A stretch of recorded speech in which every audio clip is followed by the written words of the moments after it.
Good morning. Thank you for joining me in this morning mindfulness practice. I hope you had a wonderful weekend. I did some Bible study focusing on words of wisdom, knowing that what you think about, you bring about. What your mind focuses on is what becomes your reality. What you repeat becomes fixed in your mind.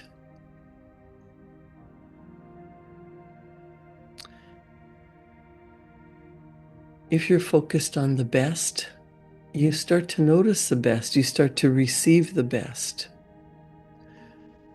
Be transformed by the renewing of your mind. That's a Bible passage, a scripture, and it means what we've been practicing, focusing on repetition. When you're focused on what's happening in the outside world, your mind gets overtaken, overcome by what is, by the transgressions of the world, by all the problems, by all the worries and stress and struggle.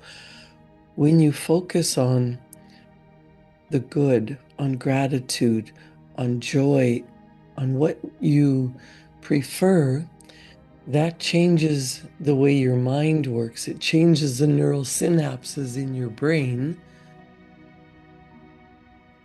When you focus more on joy and wonder and happiness, your brain gets trained in that direction. Your neural pathways strengthen. If you notice that you're focused on realistic, what's real, what's true, what's going on, you're going to stay focused on negativity and what's going wrong and looking for evidence to support why things aren't working. It takes practice. It takes repetition to renew your mind, to transform your life. So if you have a beautiful, positive affirmation, whether it involves God or higher self, if you focus on saying one beautiful affirmation that you truly want to happen, I know I am taken care of. I know I am protected. Life loves me and I love life. Something that rings true in your heart that you would really prefer. Everything is always working out for my highest good.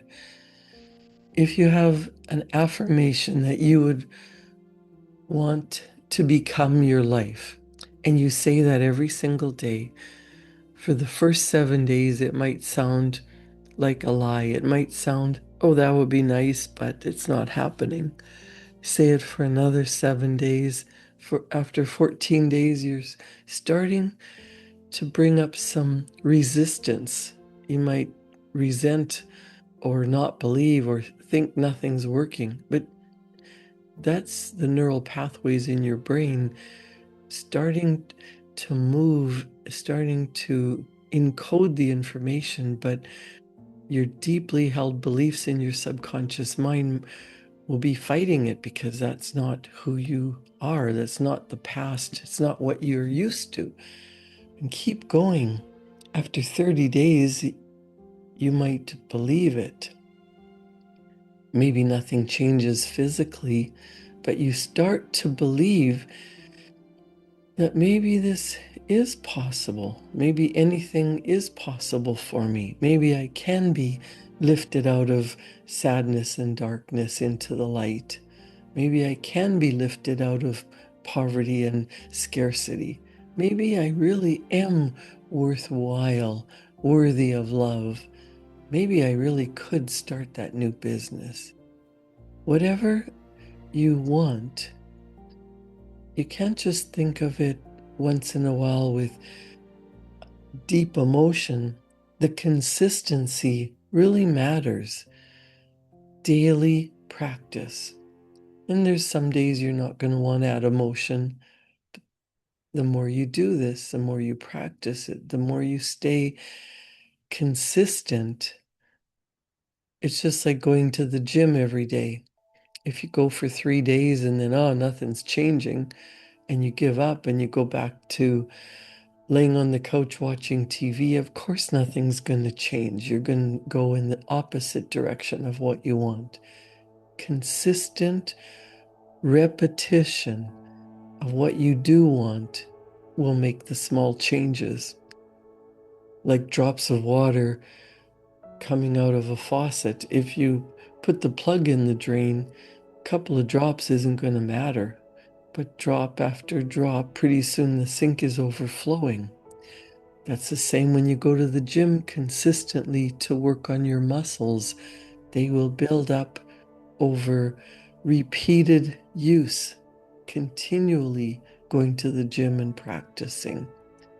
And that's the same with whatever you tell yourself. Consistent practice.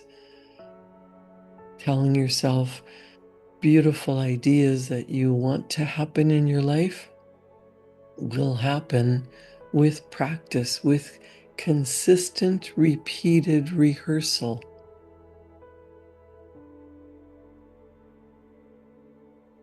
Napoleon Hill said, "What a different story people would have to tell if they would adopt a definite purpose and stand by that purpose until it had time to become an all-consuming purpose." Not occasional, not wishing and hoping, but consistent repetition changes your brain, and that changes your experience in life. It changes, the outside world catches up after you've changed on the inside.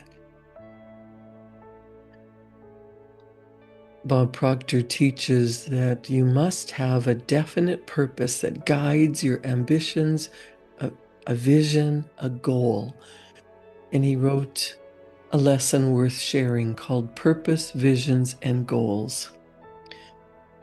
And I'm going to spend a bit of time reading that. It doesn't matter how you think you arrived here on this planet or under whose direction. The fact remains that each of us has specific talents and gifts that are uniquely coded within our own DNA. As you go through life, you don't just pick up things you like doing by chance. You discover what you're good at because you were meant to discover it. Just as you were meant to figure out what your fingers do and how your elbows work.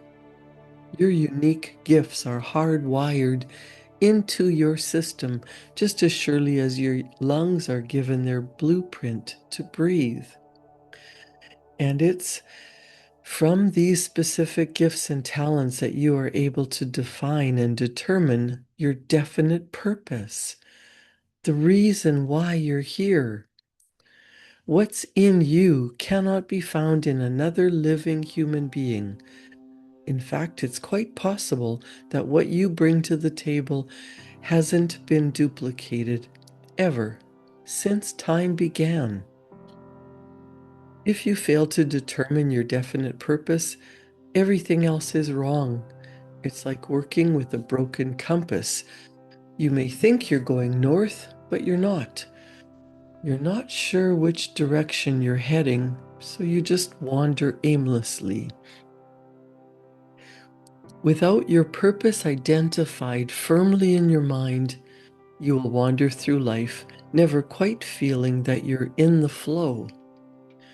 I say then that it's imperative you recognize what it is you're good at, what it is you really love to do. Your purpose in this lifetime is to do the thing that you love.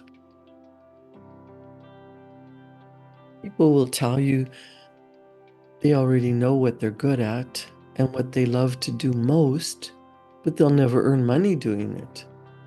Whoever gave you that idea? When you're sorting out your purpose, I don't want you to think about that non-issue at all. You can earn money at anything. Once you determine your purpose, you won't even have to think hard on how to earn money. It's as if you're being guided by an unseen hand, heading in the right direction, and everything falls into place. The key to your life is not that you settle for the safe thing that will bring in the money. The key is to turn and do what you really love. Fall in love with an idea. That's your life. That's your purpose. More often than not, when we think of love, we tend to think of two human beings in love. When they're in love, they enjoy the same ideas. Their feelings are in harmony. Love is resonance. Love occurs when two entities are on the same frequency. So when a person falls in love with an idea, his conscious and subconscious are resonating. They're in sync. And it's what's going on in the mind that dictates the vibration of the body and moves the body into action.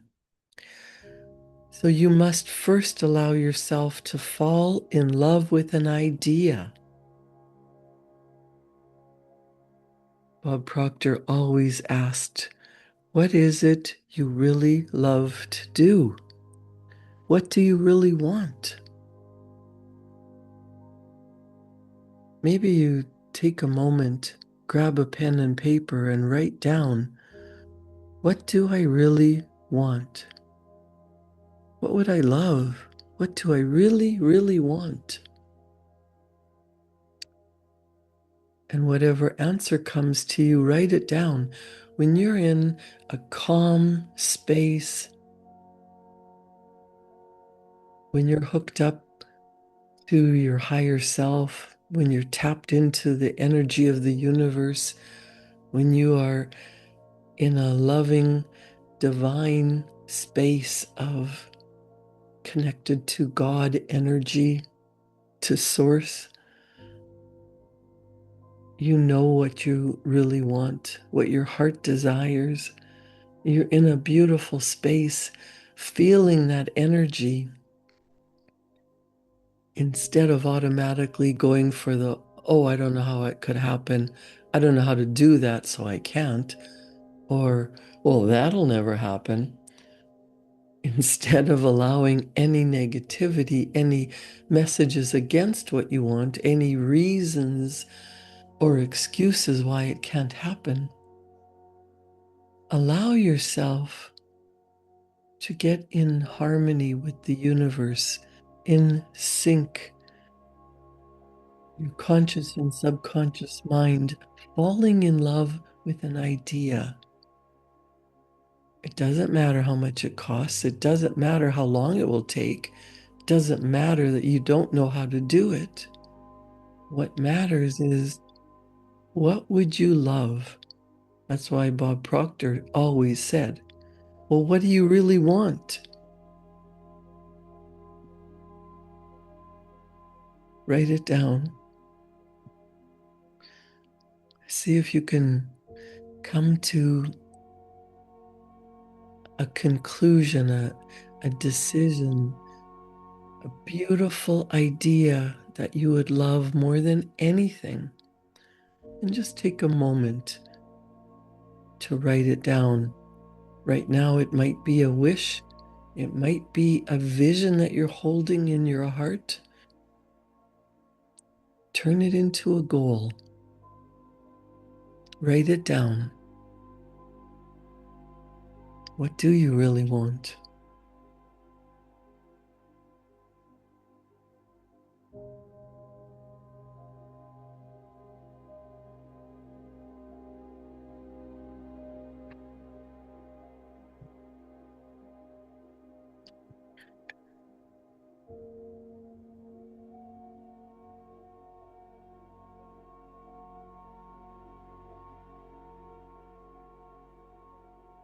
The psychologist Alfred Adler once said, I am grateful for the idea that has used me.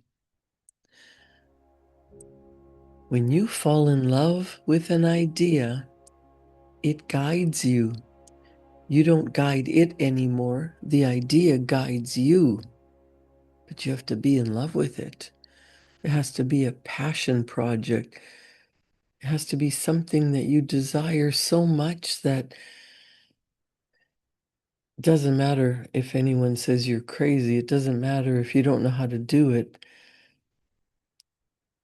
Fall in love with an idea, then the idea guides you.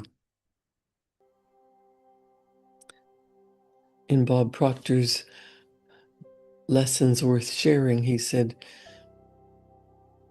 "Nor are you going to find yourself digging around for ambition or seeking to achieve your purpose. It will push you out of bed in the morning long before your alarm clock considers doing the same. When you land on your purpose and truly start doing what you love, it's like being 12 years old again, waking up to your first glorious day of summer vacation. What might have been drudgery for you just a day before is now a grand opportunity and discovery. You're loaded with ambition. Did the weather change? Did the sun rise several hours sooner? Of course not. The only entity that changed between the last day of school and the first day of summer vacation was you. In similar fashion, acting on your purpose pushes your ambition through the roof. The gifts within you were programmed to sing in a spotlight on center stage. Ambition is the talent agent that promotes these gifts and believes in your gifts to get them to the stage. The performance you do from that stage, that's your life's purpose. So imagine your favorite singer, someone that you love listening to. Might be a country singer, might be Justin Bieber, might be Lady Gaga or Taylor Swift. It might be someone who's already passed from this life. Think of that singer. They had gifts within them. Bob Proctor said, ambition was their talent agent that promotes their gifts and believes in your gifts to get them to the stage. And then the performance that they do from the stage, that's their life purpose. That's their goal. That's their dream. That's their vision. That's what they wrote down. That's what they might have wanted to be when they were 2 years old. Maybe at 4 years old, they were using their hairbrush as a microphone and belting out the songs, even if they were off key. They watched their favorite singers on TV. Maybe they had a little karaoke machine or one of those little keyboards or guitars. Whatever you practice over and over and over, whatever you believe in, becomes your reality. The people who are famous singers and making billions of dollars didn't just decide one day to start singing. They had a passion that couldn't be dwindled no matter what anybody else said. They worked at their talent, they developed it, they sang in the shower, they sang for their families, they sang their hearts out, and they believed that they were worthy of being on stage. It didn't magically happen, they worked for it. What would you love? Not wishing and hoping, but start to do something about it. Imagine yourself doing what you would love to do. It's never too late. What is inside of you that wants to be expressed? What is your life's purpose? Now, Bob Proctor says we have to get past the negatives to find the truth within you. Purpose gives meaning to why you're doing what you're doing. It's time to listen to that inner voice, to give serious attention to what comes naturally to you, what gets you juiced, what gets you moving at the start of the day, what gets you excited, what are you passionate about? It's time to sit down and have a serious truth session with yourself. Nobody knows your gifts better than you. It's an innate sense that you have. Bob Proctor said, I don't care what your parents, guardians, teachers, bosses, and best friends have said in the past, and neither should you. Don't entertain any negatives about yourself, past or present, real or imagined. Understand that negative images have been crowding your mind since your first week on this planet. Even your first school papers were marked in red slashes when you were wrong. That red mark drew your entire conscious attention. Even if it was the only mark on the entire page, it completely shifted your energy. You might have brooded about it for days. It might have made you fearful of the next mistake you'd make.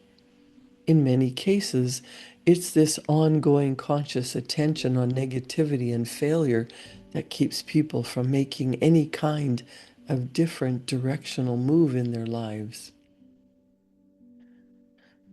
You've had failings in your life. I've had failings in my life. When we fail, it's not a fault issue. We simply were not in harmony with what we were trying to do. You might have a failed relationship in your past that's left you with the opinion that it was your fault. You play the old tapes back again and again, rethinking what you said or how you acted. You're so embroiled in what you should have done differently that you're not seeing the bottom line truth. The relationship was not in harmony. It wasn't resonating.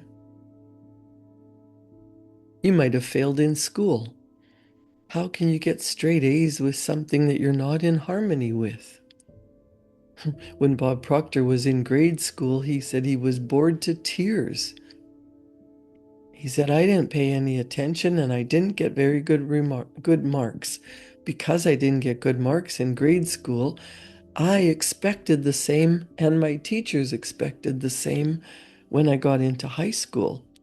So what did I earn in high school? Bad marks. In Canada, we high schoolers had the option of attending a more academic college setting versus a trade school setting. I remember telling a teacher that I was going to be applying for the academic college, at which point I was immediately told, don't go there, you'll never do well in academics.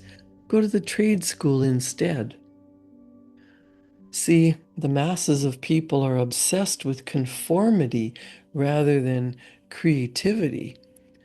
I know you've had a great deal of input from well-meaning people who would rather you just stick to the status quo, even if it's making you miserable. In their eyes, the status quo is safer, less invasive, more comfortable, and it doesn't push them into thinking about their lives. Bob Proctor said, I listened to my teacher, I conformed to what the masses thought of me, and off I went to trade school. I wasn't even there a month before I shoved my thumb into a bandsaw. Why did I fail there? I was going in the wrong direction. I wasn't on purpose. I wasn't listening to myself. to what was true within me. In fact, I didn't think I was very special. I spent decades of my life thinking I wasn't very special. You must recognize the unique gift of you. You are an individualized, phenomenal expression of life. If you start focusing on the mysteries, the spectacular parts of you that come together in perfect harmony in order to just accomplish the writing of your name, you begin to see the wonderful, complex person that you are.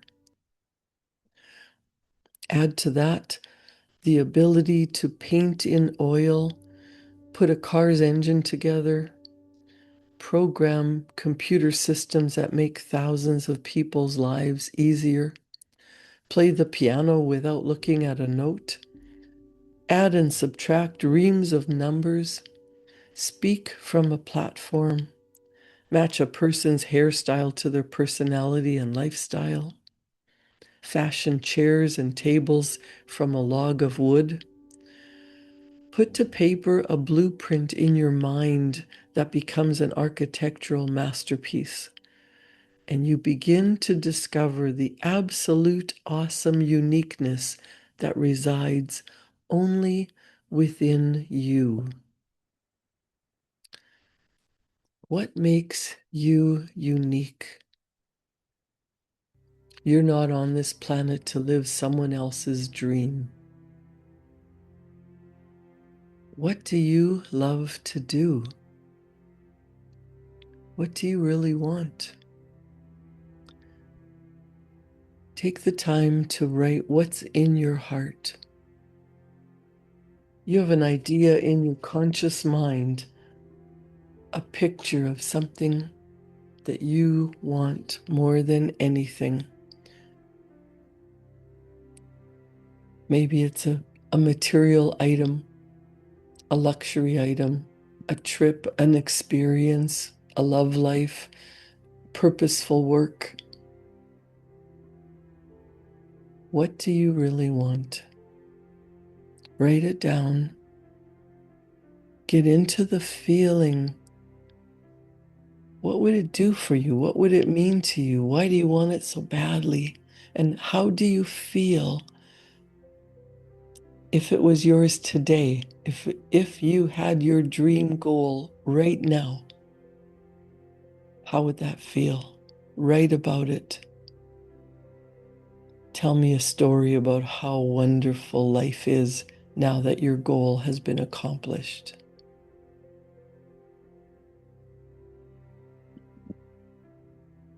Create a wonderful day. Thank you for joining me in this morning mindfulness practice. Write to your heart's content, and I'll see you back here tomorrow morning at 7. Thank you.